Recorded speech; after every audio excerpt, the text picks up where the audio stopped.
Hi guys, so I am going to be going over the challenges of climate change in Maine, as this is obviously something super important when it comes to the changes in Maine, what needs to be done, and where to really start and go, not only from the past, but in the future, what's important to keep Maine healthy and strong.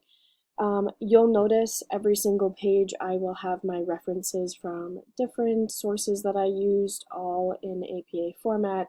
I just state that so you guys know that not all this information it is my knowledge, but it is what I have learned and gathered over the years. All right, so the challenges of climate change in Maine. So the biggest thing is ticks in Maine have been causing a huge problem and the spread of tick-borne illnesses just like Lyme disease. Ticks come from warmer, shorter winters in Maine, which is all caused by climate change, because they do like the warmer weather. So with the climate warming, they come out more. The weather is always changing in Maine. As we can see, what is the saying that we say? If you don't like the weather, give it 5 minutes and it'll be something different. And then climate change in Maine obviously is happening, and my job today is to show you all the effects it will have. So in this presentation, I'm just going to go over basically the history of climate in Maine and what is happening in modern climate compared to the history that Maine has. I'll go over the regional and the environmental changes over the years, the socio-economic impacts of Maine, climate migration, climate geoengineering, and future climatic changes. Sounds like a lot, but I will go over all of this in each slide. All right, let's continue.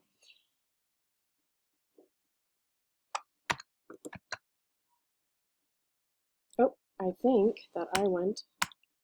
There we go. Apologize. Okay, so forcing agents and climate. So let's talk about some forcing agents and what they mean. So we have greenhouse gases. Maine is huge when it comes to greenhouse gases. In Maine, actually 91% of greenhouse gases come from energy consumption, which, if you think about, makes sense. And carbon dioxide emissions from the combustion of fossil fuels. Maine uses a lot of fossil fuels and a lot of energies. That's basically what it means when a forcing agent, our number one forcing agent, is greenhouse gases. Sorry. These both play a huge role, obviously, in Maine's climate. Now, the next forcing agent that not a lot of people really know about would definitely be unplanned development in rural areas in Maine. Land use in Maine is a huge threat to Maine's climate just because we have so many solar sites, businesses, all of that is constantly being made every day, or new development and plans. Basically, the destruction of land in these rural areas has a huge impact on the climate in Maine. I mean, if you think, I don't think there's really a place that I go around Maine where there isn't at least one or two solar farms that I go past, and I live in the middle of the woods. So I think that says a lot. And not that solar sites aren't great, but if you think of how big they are, the destruction of that area specifically, and the materials that they use to make everything that they're building, it does add up to how it would affect the climate change in Maine. All right, so we have positive feedback changes and negative feedback changes. So I'm kind of going to talk about what those mean and why they're important. So we have basically these greenhouse gases are only predicted to get worse in Maine. There is nobody has talked about or brought up a plan of the total of what we should be doing to not have such bad energy consumption or the carbon dioxide emissions from the fossil fuels. Nobody's talked about, well, not that people haven't, but mainly there isn't a huge plan for changes in that. So with positive feedback, with the weather getting warmer, greenhouse gases will become more unstable if we don't stop using the wrong energy, or at least come up with a plan to try to reduce the energy that we are using. That's the most important. I wouldn't expect that we would eliminate all of it, but I would expect that we come up with a plan to at least reduce the greenhouse gases. So basically, that's the positive feedback part of it. Now let's go over to the negative feedback changes. So if we use more renewable energy to change both greenhouse gases and land development, it would most definitely help keep the climate change stable. Like I said, I don't expect a quick fix. I don't expect people to just stop what they're doing, change, get rid of these solar farms, and use less. That's just not realistic when there's businesses, there's homes that rely on some of this stuff. So, I mean, really, with the negative feedback, the change that would be good is at least to reduce both aspects. Do we really need as many solar farms, or can they be smaller, or can we not, use as much energy, or Maine comes up with a plan in certain areas, especially rural areas, or anywhere, just certain areas that have a huge amount of, energy or being used, or if there's solar sites, like just basically coming up with a plan to reduce. So that's really the forcing agents in the climate part of it, and what's really big around Maine right now. So let's go to the next one. So this one's a good one, just because, let me make sure you guys can see my references, because I do include pictures in all of this. Sorry, excuse me. Let's see. Okay, perfect. So just want to make sure you guys can see the references. And my cat decided to jump on me. So let's see. History of climate and modern climate of Maine. So let's see. I did back from the 1850s, when loggers and fishermen couldn't go on the ice because the weather was already warming then, to the point that they had to stop their production. They actually called this the ice out days, where they informed the loggers and fishermen, like, hey, this is what we're looking at right now. It looks like the ice is melting before what we expected, or yeah, for what we expected, because they expected like a long, especially winter, where they expected things to stay warmer longer, or the opposite, and that did not happen. So they had to stop their production of moving logs down rivers or anything of that, or lakes. There were so many different ways that they lived, and they relied on loggers to be able to use the water, and fishermen for fishing. Obviously, Maine's huge for fishing and logging. Let's see. So that would definitely be the history on that part of it. And then I want to talk about 2022. Our issues are obviously greenhouse gases. Carbon dioxide, this is crazy, but carbon dioxide has increased over 40% since the 1700s. 40%. And that's only predicted to go way up. That's scary to think about. So that would be modern climate, what's going on right now, which is kind of what I just talked about. But to show in statistic-wise, that's an insane increase just since the 1700s. 40% is huge. So go back to another history of the climate in Maine.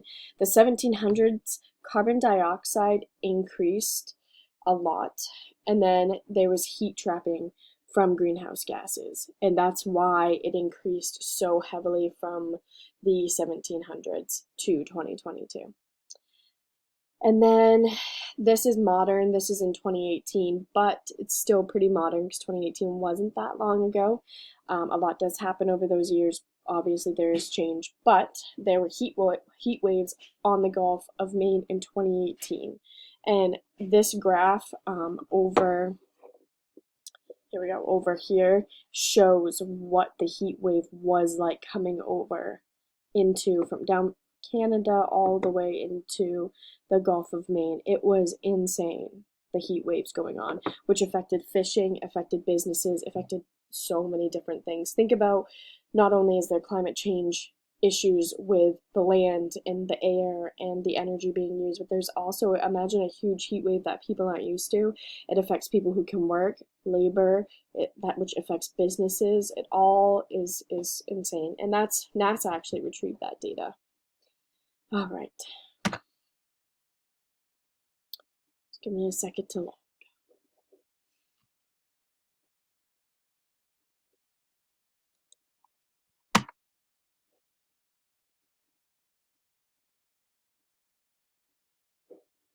All right, so I think it just paused for a second. But socioeconomic impacts. Over here, this picture I found super neat. Oh, okay, so we skipped over one for some reason, don't mind. But we have the regional environmental changes. Um, and I'm not sure why they're not there, but give me one second. Anyways, there's regional environmental changes, just like greenhouse gases, just like um, all of that energy consumption. But let's go over here to the next one, socioeconomic impacts, which kind of explains some of the same aspects. But this picture I chose, I thought was super neat because it is actually from way back, and it shows the socioeconomic impacts that Maine kind of is going through even back then to now. Now, one of the biggest things that is always concerning is poverty. You know, food prices are extremely high right now, housing is high, and a lot of people have to choose between eating or paying bills, which gives them a place to live. That is scary to think about, but that is the reality for a lot of people in Maine right now. Um, the another thing would be resources and power. Wood, minerals, ore are all things that are already limited and would just get worse. All of those, both poverty and resources and power, are the biggest things that would lead Maine down a very scary path if we don't change the things that we're doing in the climate. At least be aware of them and at least come up with a plan. Like I said, not to completely fix the issue, that would be great, but realistically reduce what we can do because poverty is already bad, it would only get worse. Resources and power to be able to build things, to be able to give jobs, all of that would just be super limited and it's already limited. Let's go to the next. One second.